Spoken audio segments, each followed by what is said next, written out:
Welcome to the Inspiration North podcasts, inspiring stories from inspirational people and how they found their passion, their true north.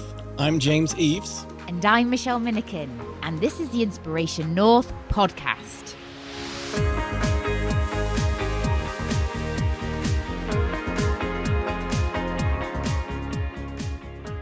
Today's episode, Anything is Possible, with Teresa Peters.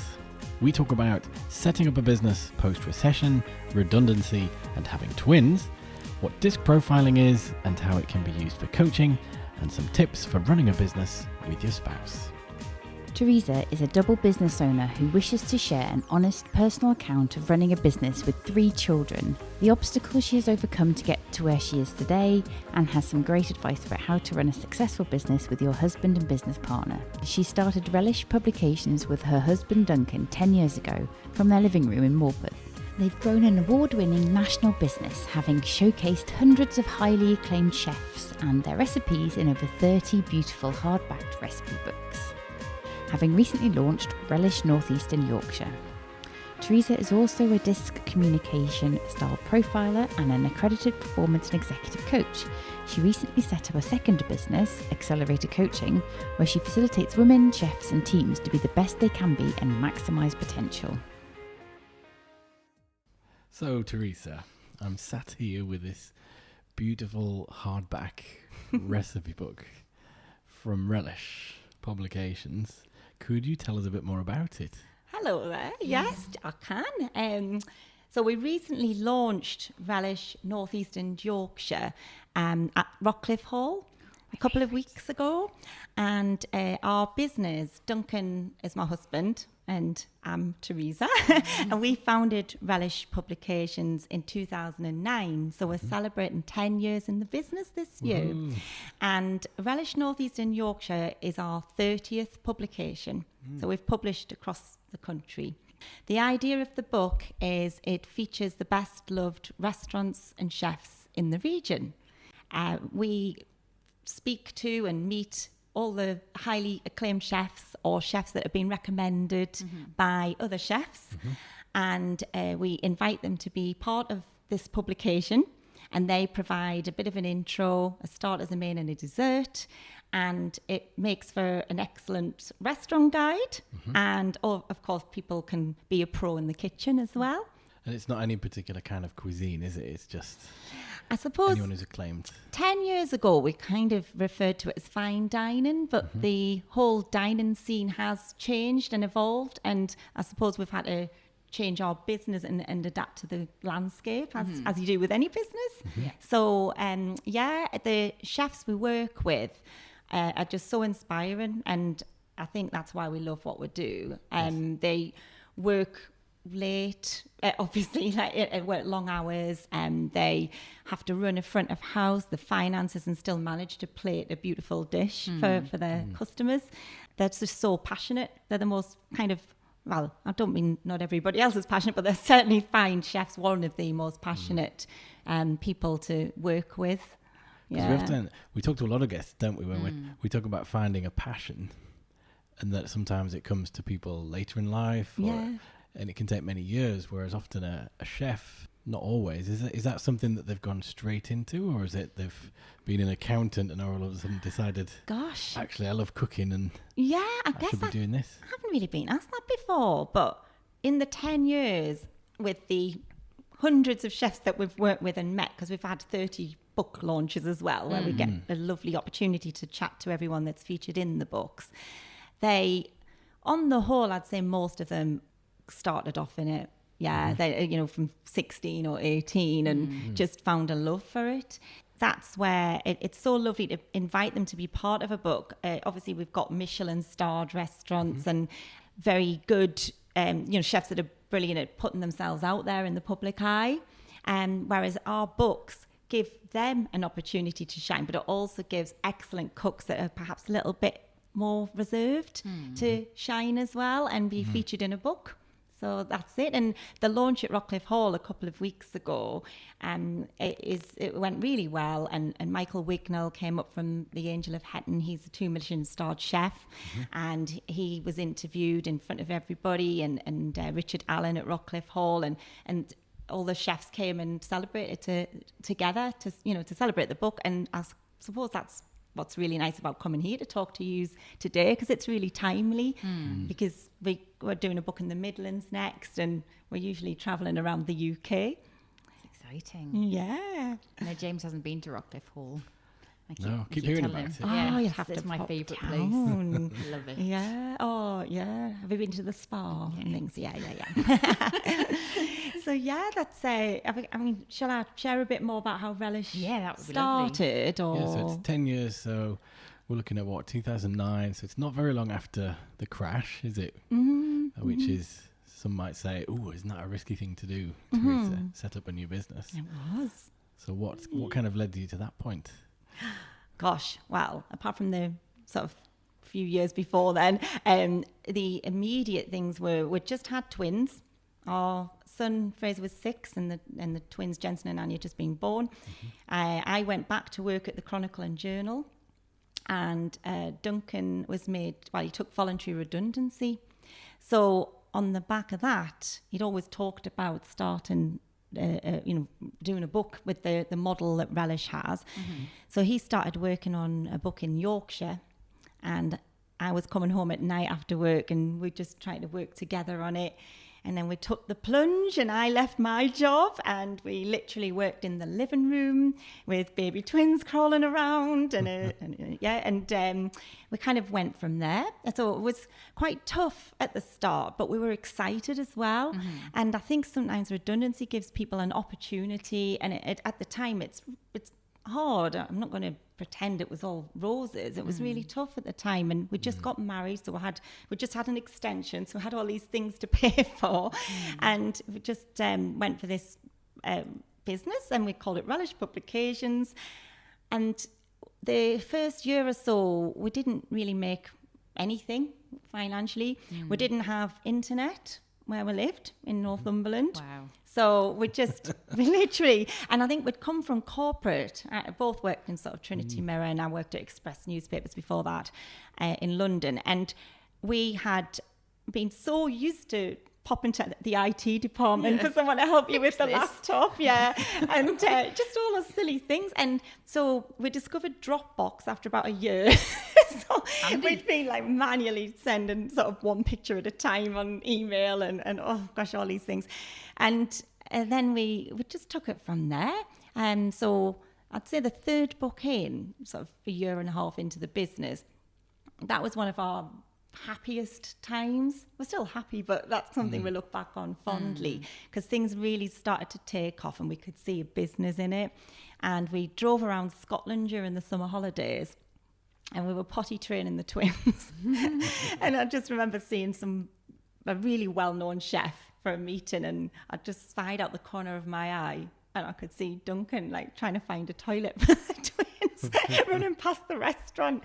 And we were in Aberdeen one time, and we had the kids in bed in the hotel room, and we sat outside in the foyer with our laptops at midnight, just trying to, and actually that was a really good time to speak to chefs or to tweet them, because that's when they're just finishing work. So it fitted around the kids and family life, and it went from there really. So there's a lot of effort, isn't there, to try and, I guess is it a new concept? It's a way of going to chefs to say, here we are, you've maybe not heard of us before, this is what I'd like to do. Do you want in? Kind of thing. There's a lot that you don't see that goes into. Well, I think it's like anything when you start a business. We had this concept, but without a product in our hands.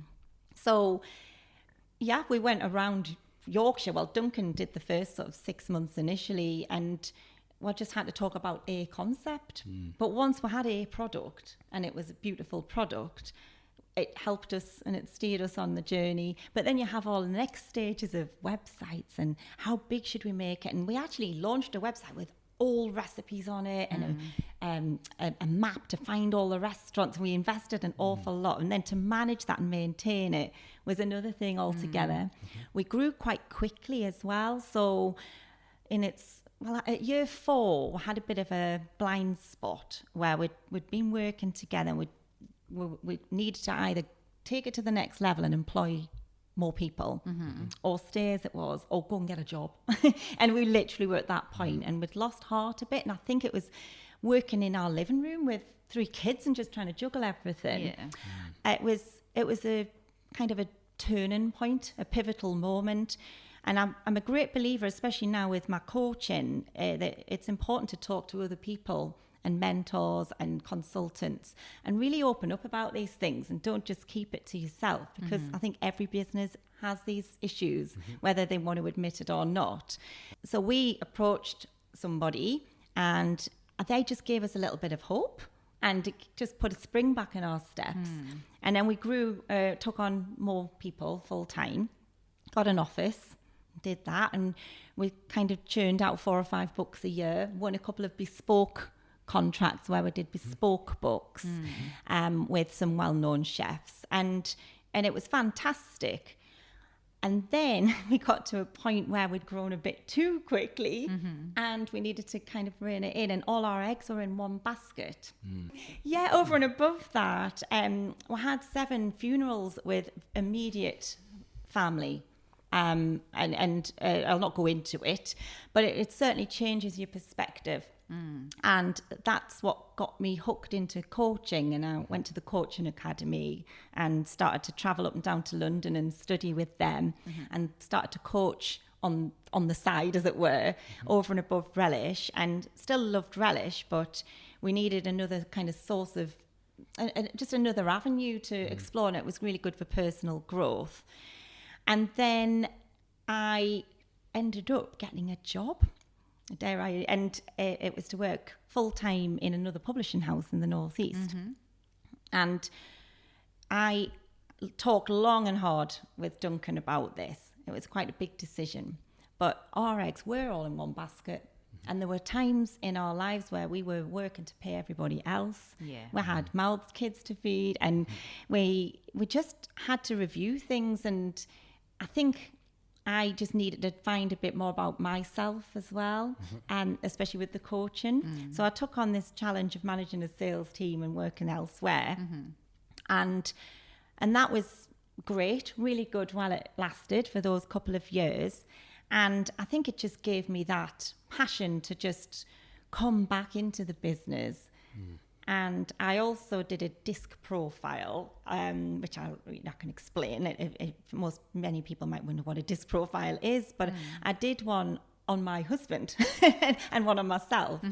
And I kind of recognised what we'd need to do because of that, as well as other factors. It wouldn't just be that in isolation, to work together again. So I came back into the business in February, and of course I always had a vested interest in Relish anyway, in the 2 years that I left the business. And so I've set up another company, Accelerator Coaching, which I do 1 to 2 days a week, and then work with Relish. Well, I say 3 days, it's kind of all the time. but it doesn't feel like work. Well, not always, but you know, when you're dealing with people late at night and sending an email, it's just part of life. Okay. So the $100 million question is, how have you worked on and off with your husband for 10 years? No, yeah. Well, I mean, I obviously met him before that because we had twins and everything. So we got on pretty well. But yeah, in terms of working with your husband, I think there's a real need to kind of be open about this, because especially with Relish, we work with a lot of chefs who are husband and wife teams, where the chef's in the kitchen and the wife's front of house, or vice versa. And I think in general, there are quite a lot of couples out there working together after redundancies, and more people are starting businesses. And it isn't simple. You get on well as a husband and wife. It doesn't mean you're going to be brilliant at running a business together. So I think the key learnings for us, Duncan and I are opposite in quite a few ways. So he's a lot more detailed, and it will take much longer to make a decision. And I just jump straight in with both feet and go, come on! And I think that's why it works. And so, I did get frustrated at times when we first started the business. Well, probably a year or two in, because it was all the novelty wore off. You're kind of working day and night with trying to juggle family life and that. So we do complement one another. I think finding an office space was really important, whether it's in your own home and you just make a dedicated space or a corner. Because if you're sitting at night in your living room with laptops and books all around you, just don't escape it ever. One thing we've stopped doing is talking about work at the kitchen table when we're eating a meal. And I think it's just respect for one another. So every now and again, I'll say, would you treat an employee like you've just, how you've just spoken to me, would you treat an employee like that? And vice versa. So we're just more mindful. You can speak to HR. I'm going to speak to Yeah, HR about what you said there. Well, it's going off in a little corner and having a talk to yourself. It's like an argument. If we had an HR manager, I'd have reported you already. Yeah, you're overstepping the mark. But so I think one thing that maybe helped Duncan and I was that we worked together in newspapers before that, so I saw him in action at work, as it were. Even though we didn't sort of work at the same desk or anything, we were in different departments. I kind of saw his calm, gentle management side. And so, I'm kind of the louder one that jumps in with both feet, and Duncan's the calmer one who rationalises and thinks. So that works well. And then there has to be that common passion for food and for dining. Yeah, there is that passion with food and dining, like you say, and obviously the books are a passion.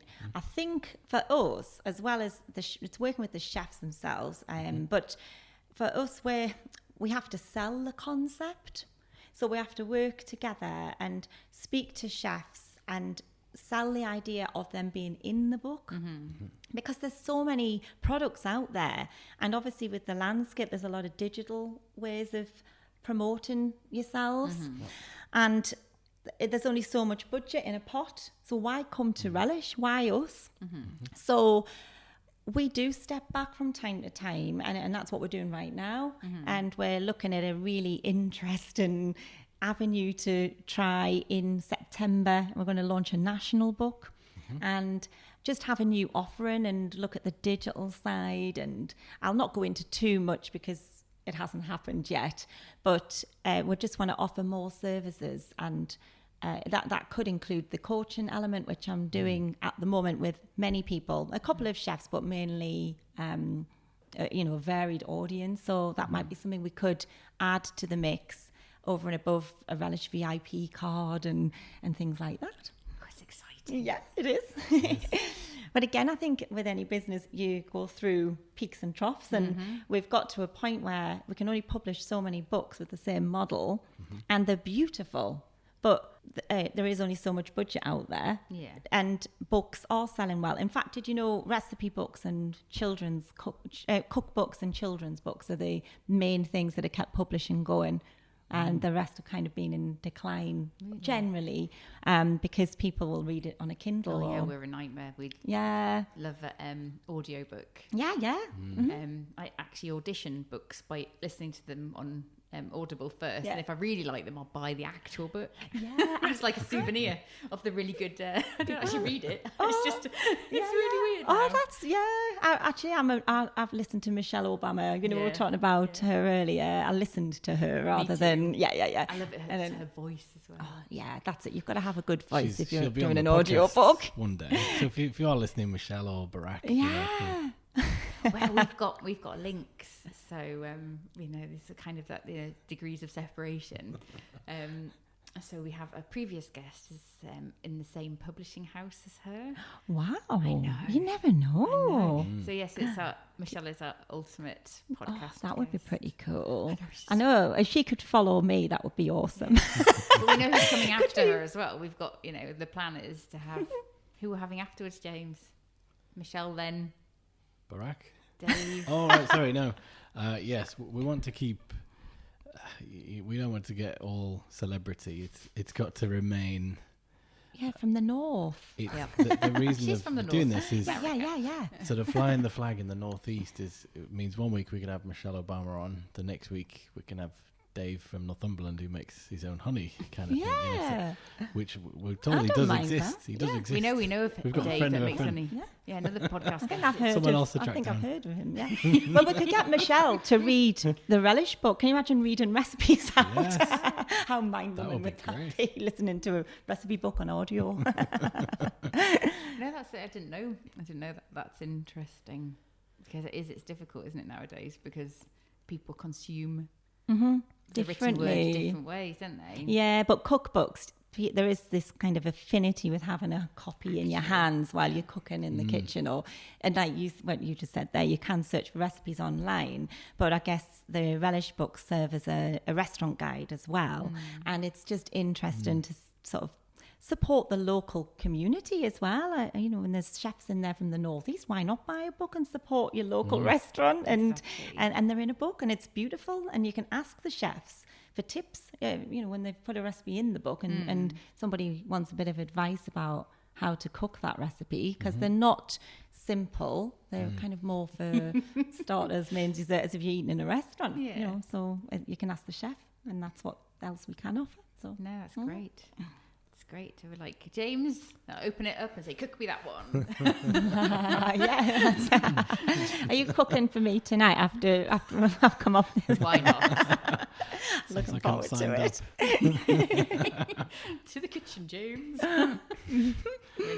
You have to tell us that story of you were telling us about being down in the southwest. Oh yeah, when so you were trying that's to get more another chefs on board. thing. Yeah, so I mean, obviously the business is established, so I feel like I can share these things now. But years ago, and again, twins were little, and it was another summer holidays. And Fraser, of course, got 3. It was another summer holidays where we spent the time in the southwest.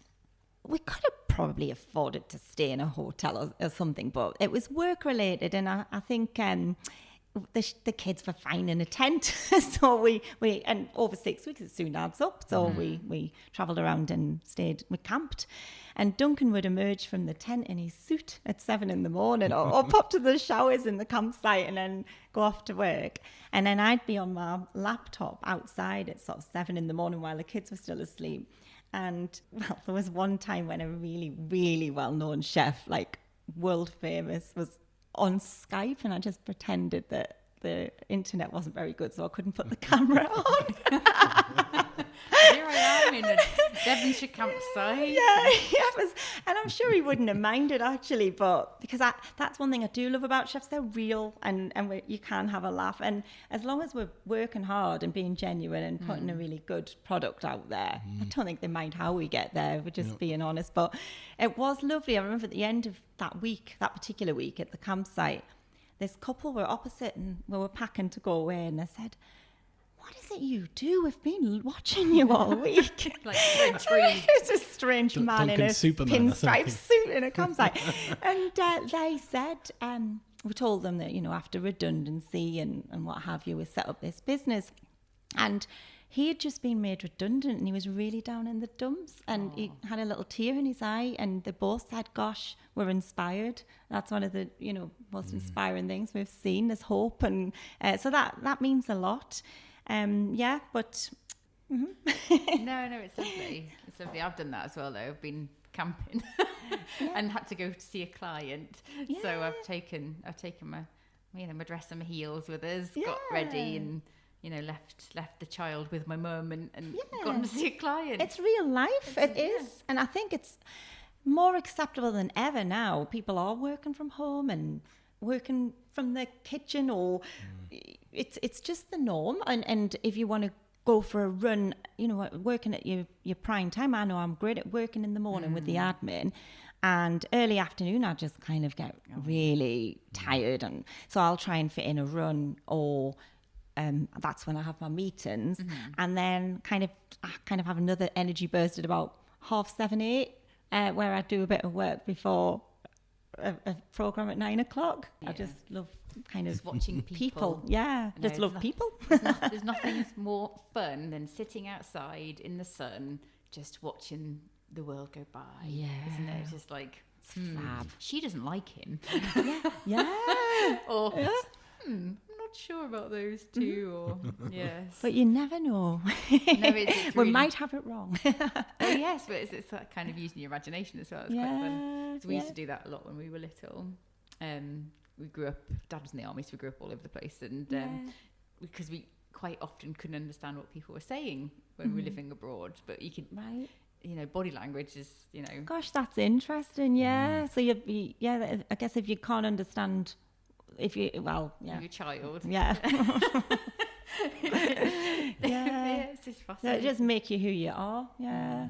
Well, it doesn't have to define you, but it can certainly play a part in all the good elements. Definitely. And that curiosity about other people and yourself is probably what led you into the coaching. Yeah, the coaching side. I'm still amazed at just how powerful it is. And there are so many people out there that are coaches. It seems to be quite a big thing these days, and especially in America and London. And I think when someone's looking for a coach, it's more understanding it, isn't it, and what a coach is and what they can offer.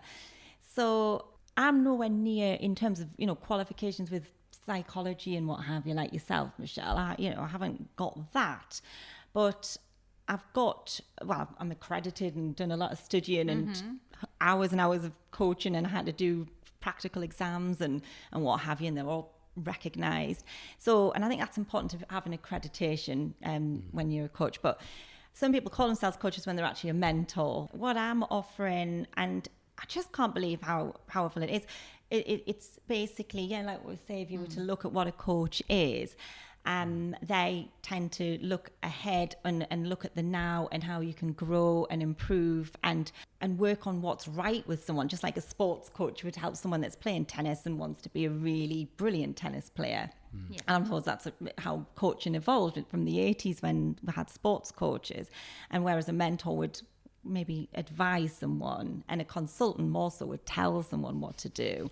So I usually work with some chefs, but usually it tends to be women, sort of 30 to 55 it seems to be and I think because I've had a hysterectomy, I've been a single parent, I've started off a business, 2 businesses, one with my husband and one of my own, and other things. I've run a marathon a year after the hysterectomy.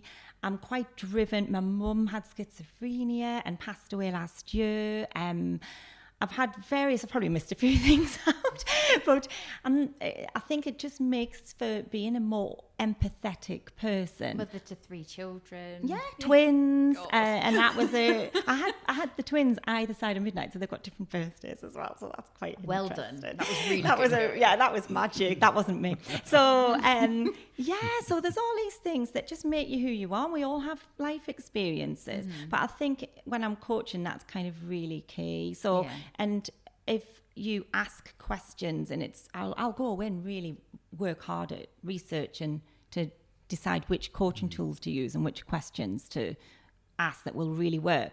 And I think my approach is I'm very positive and bubbly and fast paced and results driven.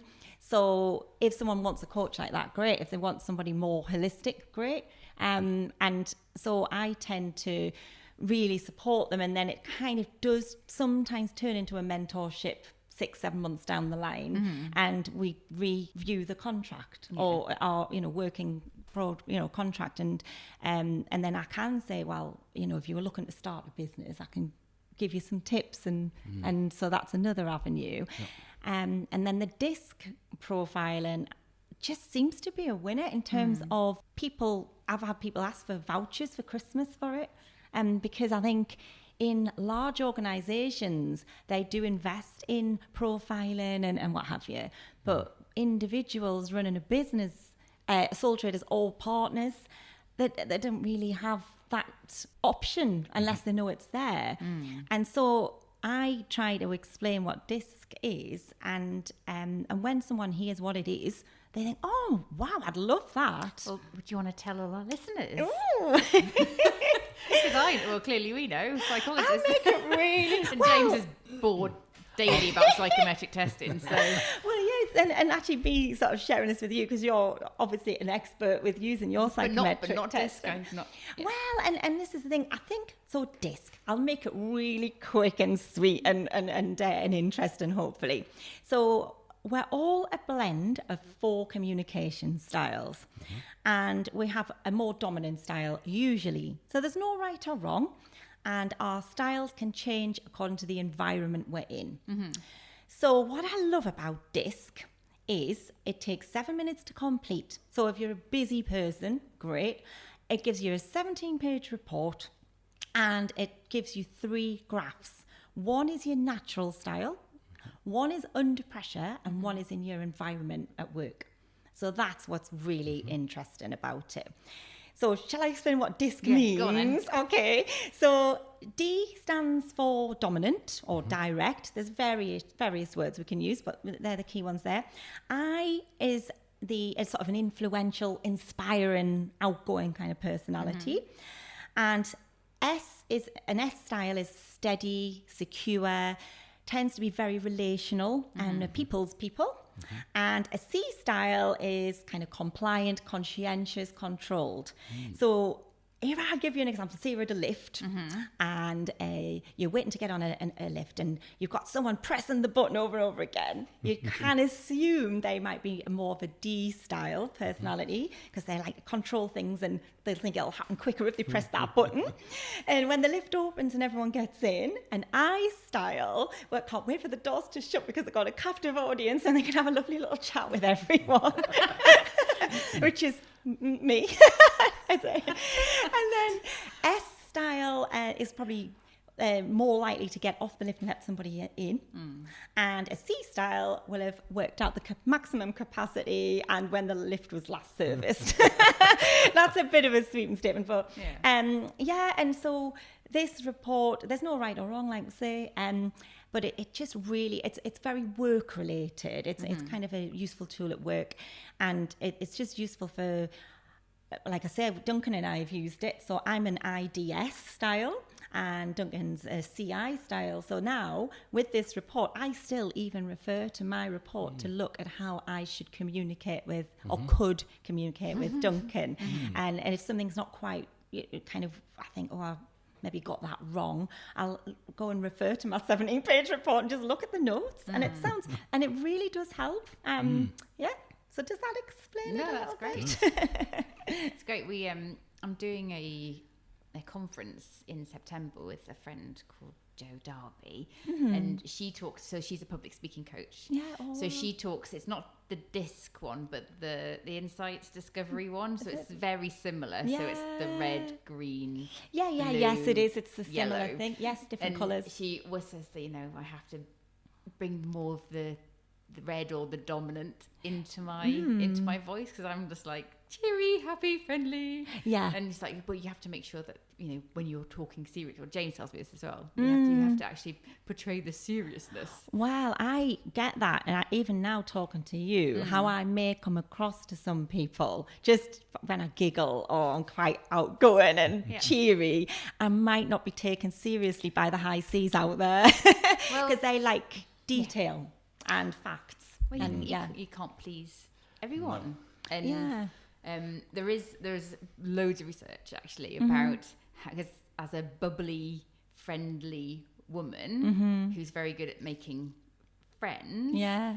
There's loads of research out there we're taking less seriously than a formal, reserved woman. Yeah. So it's that kind. I've battled with this my entire career. It's like who you like bouncy fairy bloody psychologist. Because of that, the I style, I suppose. Well, I think that's maybe why I'm very driven academically. So I made sure I got a really good mark and all my it's kind of so that I seek deep down, I think, no, I'm a bright girl. I got my degree despite lots of obstacles, and I've got all my coaching qualification. I've got more to do, and I've got a dissertation in the last thing. I know it sounds, but that's what drives me, because I suppose have that niggle like you, Michelle, where I won't be taken seriously. I think I say that you can't be everyone's flavour. No. So those that do like you will love you, and those that just kind of roll your eyes and just let them get on with it, you know. But I have to admit, and that is something I do worry about, what other people think. And if I sense that someone doesn't like me, it used to really bother me, and I do everything possible to make sure they thought, oh, she's really nice. But yeah, you do in life, not everyone does like you, end of. So I think, again, that's why I really enjoy working with Relish and coaching, because I feel like I'm helping people. Yeah. And I've not had one person sort of say, oh, you know, that hasn't worked. You're not very... Literally, people have come back and said, you've changed my life. I can't believe it. Thank you. And I still can't believe they're saying that. I kind of... and I'll always just strive to make sure whatever I do with people, whether it's chefs or with people I'm with, clients and coaching, that they will be really happy with the results. And if they're not, I'll just keep going.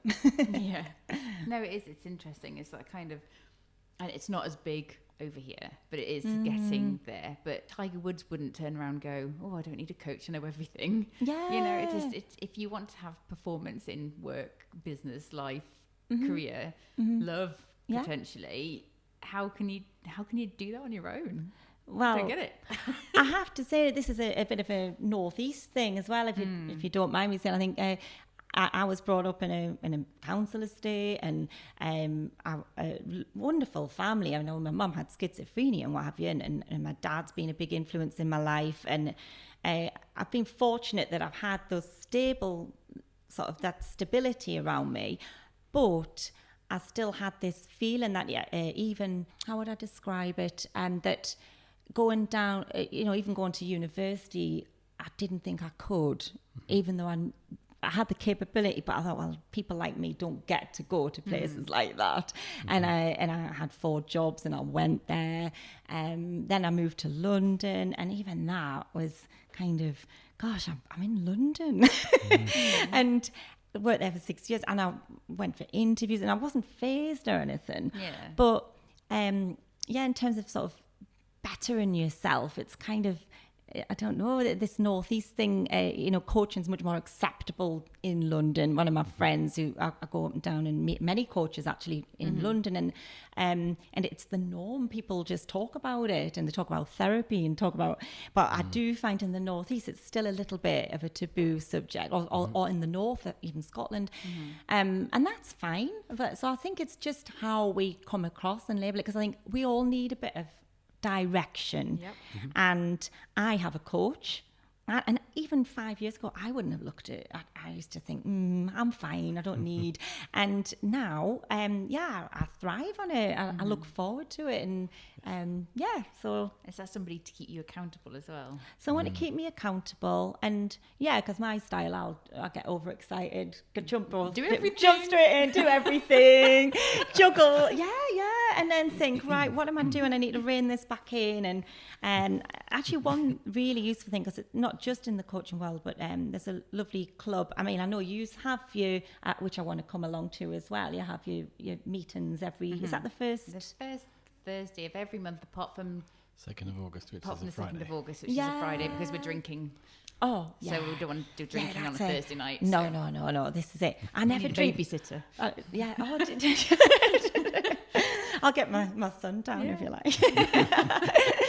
So these groups, I think they're really important. And I've joined a Savvy Solos business club. Have you heard of that? Yes, we need to get. It's Nicola. Isn't it? We need to get her on the podcast. Well, she's fantastic. Yeah. So I've been going along to a lot of those things, and I must admit, at first I thought, 10 years of Relish, and will I really benefit from kind of going along? Because a lot of people are just sort of new startups.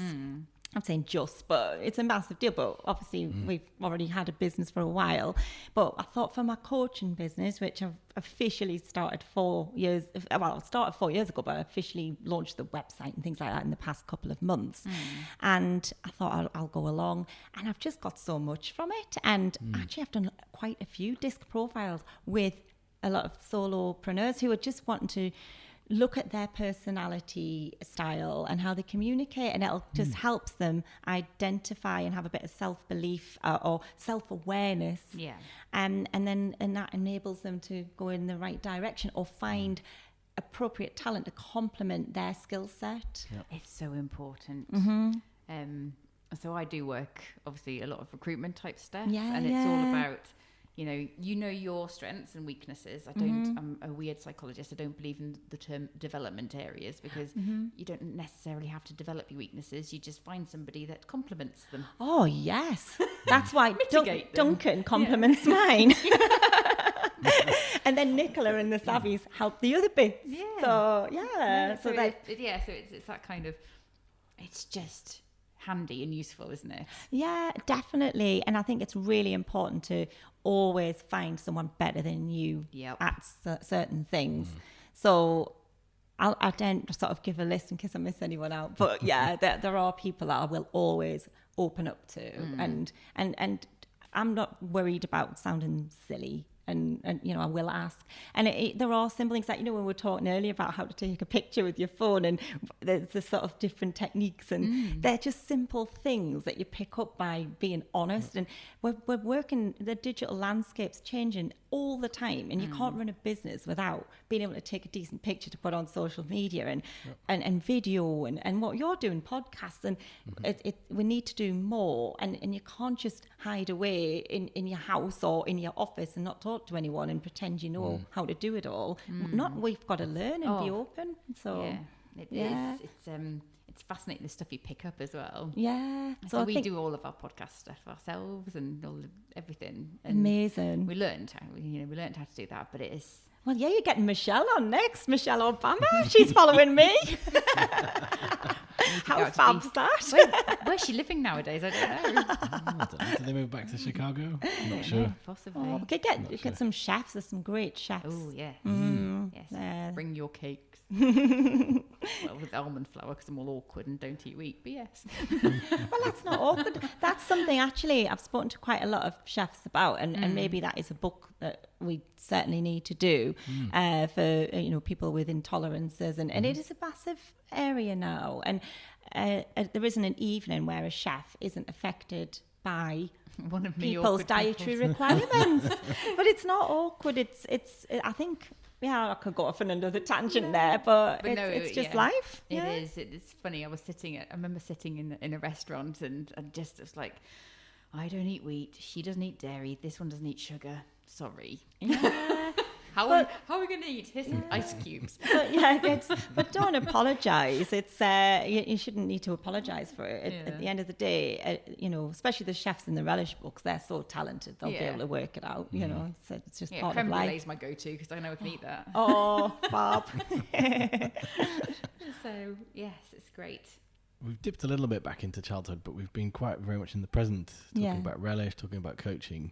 So when you were younger, did you want to get into the media space, or is that something that just happened after university? Oh, actually, yeah. So as a child, I did loads of acting and singing. We'd never have guessed. No. Could you not? So I really had a thing for that, but I also wanted to be a GP. I don't know, not a doctor in a hospital, just a GP. Yeah. And I did my 3 sciences and what have you, GCSE, and then I went on to do my A-levels and you did sciences at A-levels? No. Oh, and that's when it changed a little bit. And then, so then I guess, but to be honest, I didn't have the financial backup and I just knew fine well I would not be able to do medicine when I picked my A-levels, and I thought, you know what, I just can't do that. And I was just realistic, and I think I mentioned with my mum the mental illness. She was a wonderful person, but anyone that's lived with someone with a severe mental illness, it's an eye-opener. And I think what it did, it meant that I needed to kind of although I live with my grandma and granddad, and they were a massive influence on my life positively, and my dad and my mum. But I went off to uni. I had 4 jobs, and nothing fazed me. And I was just really proud of myself for just getting there. And I needed the life experience away from the childhood I'd had. And I lived with 5 girls, and I kind of learned a lot about them and their families and what was normal and what was not normal. And so, and it kind of went from there, and then went to London, got married, had a beautiful boy, Fraser, and then went through divorce, came back to the northeast, back to my roots, which I suppose inspiration north and the northern thing. Came back to my roots to be where I came back to feel safe. And I was very fortunate that I got transferred in the newspaper industry, so I was working for the northeast titles like Newcastle Evening Chronicle and Journal and Teesside Evening Gazette and the niche products in London. And then I transferred up here and kind of started again, had lots of debt left, had to buy a house, live with my dad in a room with Fraser and start again. So always just had that kind of drive, and not saying I've done amazingly compared to some people, but my version of success is having a happy family, a work-life balance. I'm healthy, and we've got a business, and I can't believe that I'm kind of here talking to you now about everything and about Relish and the coaching, and it's all just come together. It's taken a long time, but we've got here. Yeah, no, it is. It's really exciting, and that kind of what good looks like for you is different from what good looks like for other people. Yeah, as well, and you've shown like some serious amounts of resilience as well. Yeah, and there are people much more resilient than me, I'm sure. So I'm not trying to kind of sing a sad song or anything, but I just think that and it's harder for some people to be positive than others. So but it's all good, and there's lots of exciting times ahead. Just enjoy being in the moment. Cool. Where did you go to university? I went to Leeds. Oh. And also the question was about media. What you wanted to be when you grew up. And I did a media degree. Right. Yeah. So I should have answered that. And I did kind of want to be a singer or an actor. So what is stopping you? Oh, there's the question, isn't it? Do you know, it's never actually, too late. It isn't. It isn't too late. I think, do you know, I didn't crave the attention as much anymore. So throughout my, not attention, it was but it was my release up until I was 18. If I do look back at uni time, it's a shame I didn't continue with my singing and my acting. I've had teachers see me 10, 15 years later and say, I thought I'd see you on TV and all that, but I had 4 jobs and I just had to work, and I guess I get my performance side out if I'm doing a team presentation, and that sort of authentic side, I'm quite confident at standing in front of people. If I was to sort of do a coaching exercise with a group, I'd just enjoy it. I don't find that hard, so I guess that comes out there. It's a different way of performing. It just brought up at university. I had a course that was it was in France. I'm sure we talked to Jo about this on her podcast. Dead above the waist or below the waist, or something like that. And it was they brought in a. What was this? It's a story so they brought in an actress to take this course, and it was about how to express yourself. Yeah. And the way she described it was, you are all working your way to become future managers, future leaders, whether it's within a corporate, leading your own firm, whatever it is. So you are effectively like an actor.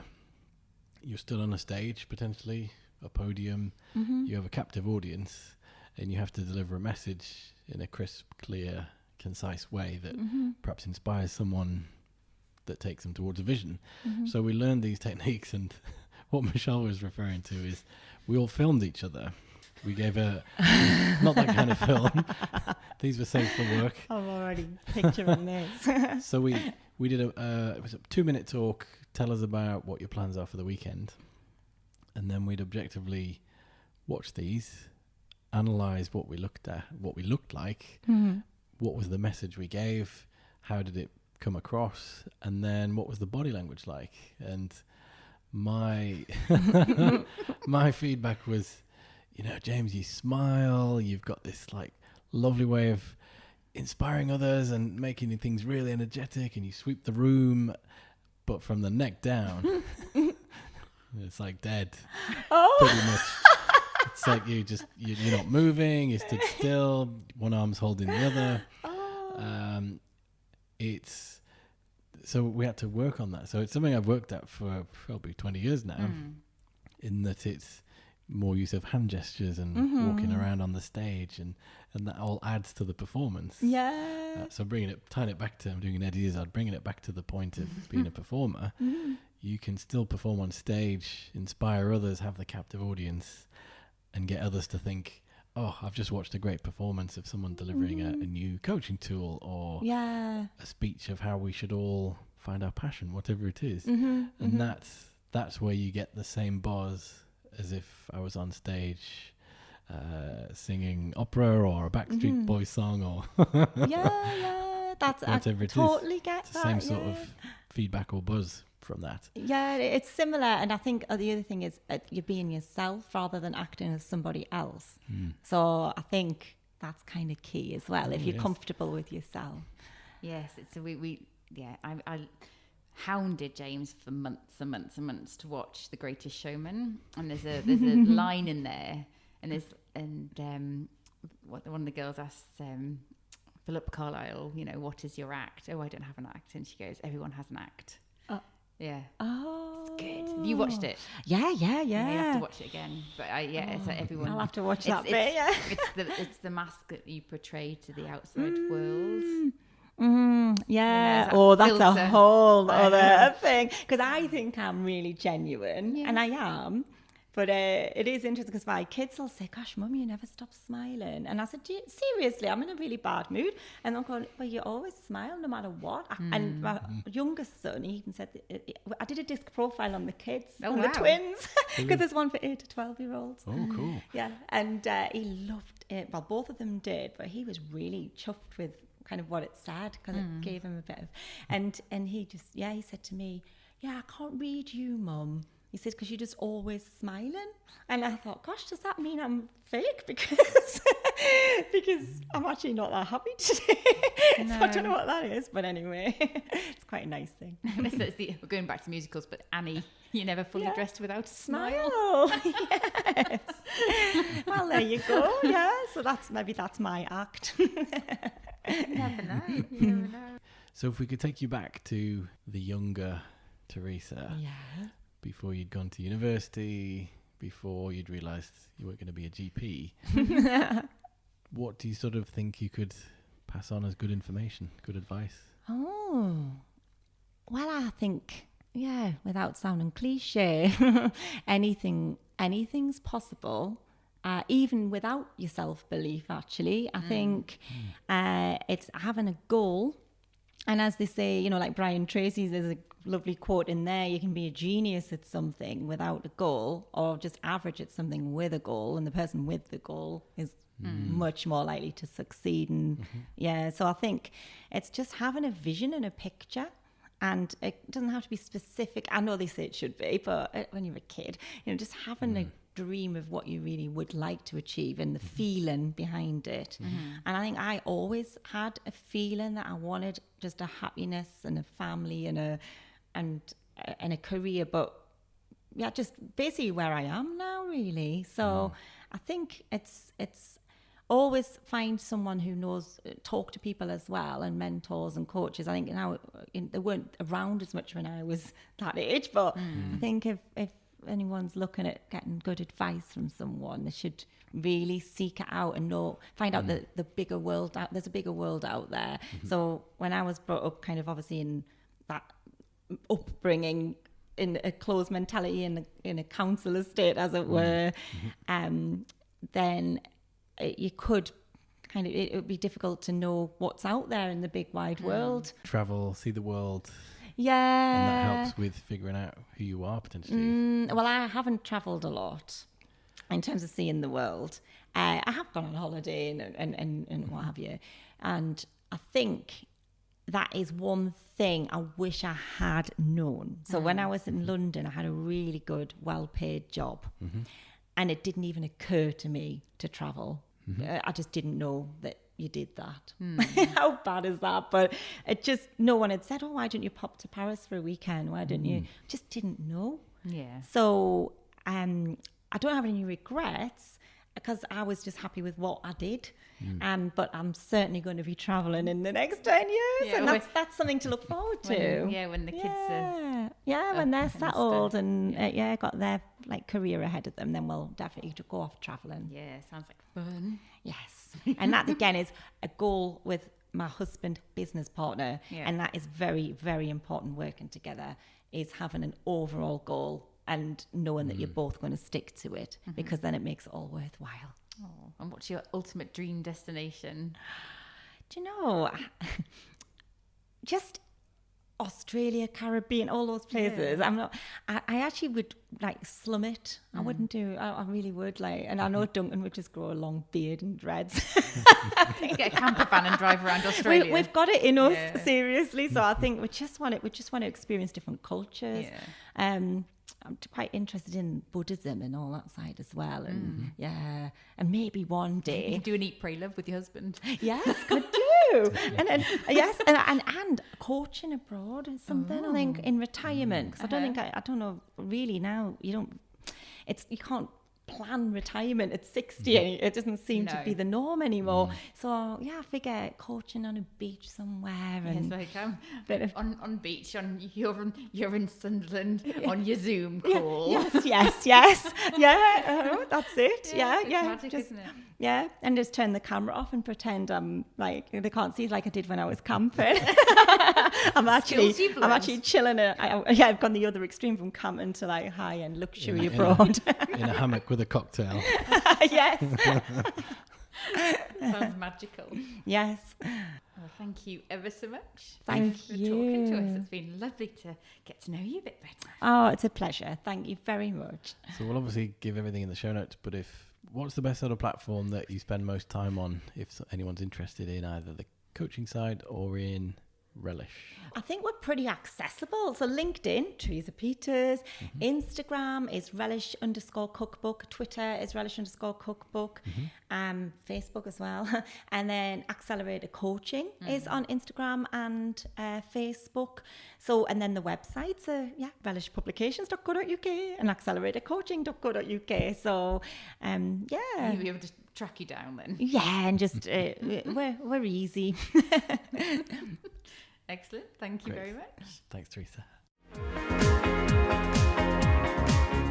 Thanks everyone for listening.